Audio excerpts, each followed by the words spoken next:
తల్లి గర్భంలో బిడ్డ ఉండే సమయం ఎంతో పవిత్రమైనది.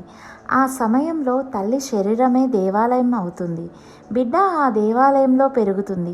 గర్భంలో ఉన్నప్పుడు బిడ్డ మనసు, ఆలోచనలు, ప్రవర్తన అన్నీ తల్లి ఆలోచన వల్లే రూపం దాల్చుతాయి. తల్లి ఏమి ఆలోచిస్తుందో, ఎలా మాట్లాడుతుందో, ఏ భావంతో జీవిస్తుందో అదే బిడ్డ మనసులో నాటుకుపోతుంది. అందుకే ప్రతిరోజు కొన్ని నిమిషాలు ధ్యానం చేయాలి. ఆ సమయంలో మనస్సులో ప్రేమతో చెప్పాలి, నా బిడ్డ ప్రేమతో, ధైర్యంతో, శాంతి గుణాలతో పుట్టాలి. నా బిడ్డ ఈ లోకానికి ఆనందం తీసుకురావాలి.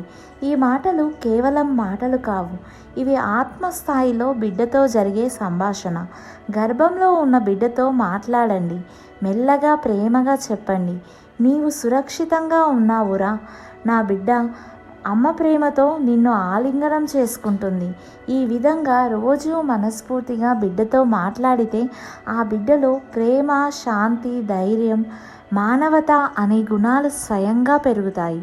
పుస్తకం చదవడం కూడా చాలా ముఖ్యమైనది. ధ్యాన మాతృత్వం అనే పుస్తకాన్ని చదవండి.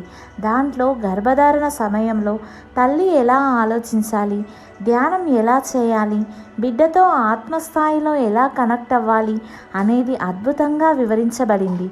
ధ్యానం చేసే తల్లి గర్భంలో పెరుగుతున్న బిడ్డ కూడా శాంతమైన, సృజనాత్మకమైన ప్రేమతో నిండిన మనిషిగా మారుతుంది. చివరిగా ఒక్క మాట గుర్తు చేసుకోండి, తల్లి మనసు గర్భంలో బిడ్డకు మొదటి గురువు. అందుకే ప్రతి ఆలోచనను పవిత్రంగా ఉంచండి.